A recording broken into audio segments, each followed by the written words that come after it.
आशा की किरण।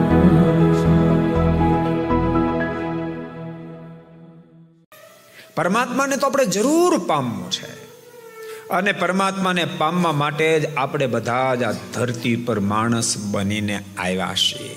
એક વાત આ તમે લીંગઠ ગાંઠવાળી નક્કી કરી નાખો, આ ધરતી પર આપણે પ્રભુને પામવાને માટે આવ્યા છીએ. પ્રભુ પામવા માટે એક જ રસ્તો, એક જ દરવાજો છે, અને એ છે મનુષ્ય શરીર. મનુષ્યના માધ્યમથી જ પરમાત્મા સાથે આપણે ટચ થઈ શકીએ છીએ.